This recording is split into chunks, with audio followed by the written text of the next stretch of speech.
Assalamualaikum warahmatullahi wabarakatuh. Perkenalkan, nama saya Winda Audrey, NIM 7211419100 dari akuntansi B 2019. Di sini saya akan menjelaskan mengenai proyek 1 mengenai keahlian teknologi sehari-hari. Sebelumnya kita bahas sistem operasi. Sistem operasi sendiri dapat dianggap sebagai program komputer yang menjalankan program lain di komputer. Menjalankan peralatan seperti hard drive dan juga mouse, memiliki utilitas, yaitu program kecil yang mampu menduplikasi file, menginstal peranti lunak aplikasi baru, mengatur tampilan diskom komputer, dan juga lainnya.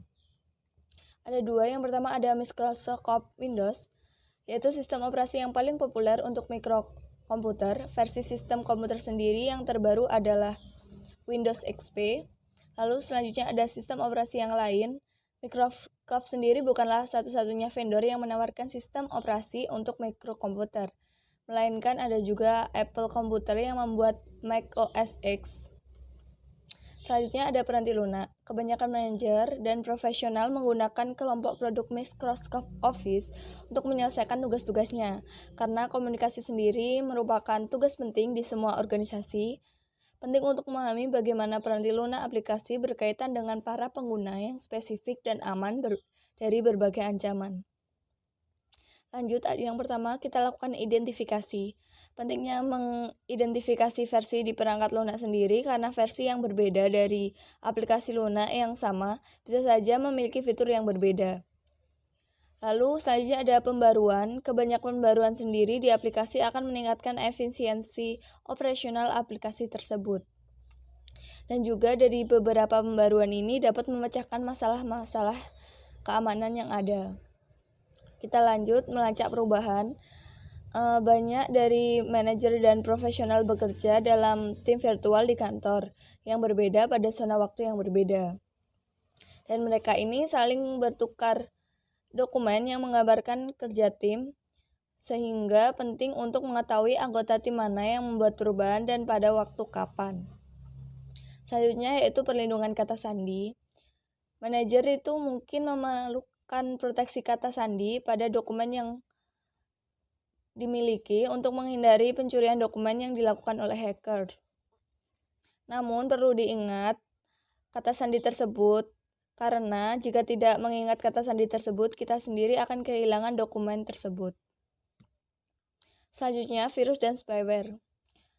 Spyware sendiri tidak bersifat berbahaya karena tidak dikirimkan ke komputer untuk menghentikan kerjanya atau untuk mencuri informasi yang sensitif.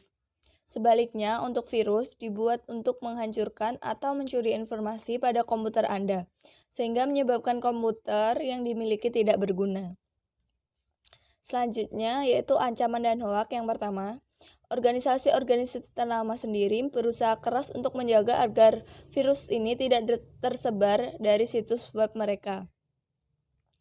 Anda tidak akan menerima email dari suatu organisasi ternama yang berisikan link untuk memperbarui sistem operasi Anda. Email tersebut bisa saja bersifat hoak. Selanjutnya yaitu proteksi. Tidak ada alasan untuk tidak memasang antivirus dan anti-spyware pada komputer dan tetap menjaganya agar selalu baru. Virus dan spyware di komputer sendiri dapat dengan cepat menyebar melalui jaringan di tempat kerja ataupun sekolah. Selanjutnya yaitu email. Email amat mudah digunakan sehingga kebanyakan orang tidak terlalu memperhatikan betapa pentingnya aplikasi ini karena terlalu mudah digunakan. Email sendiri amat penting untuk komunikasi bisnis. Selanjutnya, yang pertama untuk email sendiri kita mengimplikasi di tempat kerja. Hampir setiap email yang pernah dikirim mungkin tersimpan di suatu tempat. Email melewati banyak server pada perjalanan untuk mengirim ke penerima. Dan sebagian besar dari server ini dibuat cadangannya berulang kali sehingga menyimpan catatan komunikasi email yang panjang.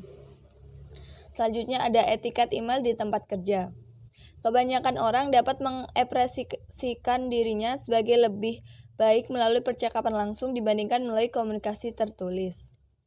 Selanjutnya akun email pribadi. Kebanyakan orang biasanya berpikir bahwa jika mereka menggunakan email pribadi seperti AOL pada komputer mereka di tempat kerja, maka email yang mereka kirim dan diterima akan bersifat pribadi. Hal ini tentu saja salah. Jika Anda menggunakan sumber daya organisasi Anda, peranti keras atau peranti lunak maupun jaringan komunikasi, maka organisasi tersebut berhak untuk mengawasi pesan email tersebut. Oke, sekian presentasi dari saya. Bila ada kesalahan, saya mohon maaf. Wassalamualaikum warahmatullahi wabarakatuh.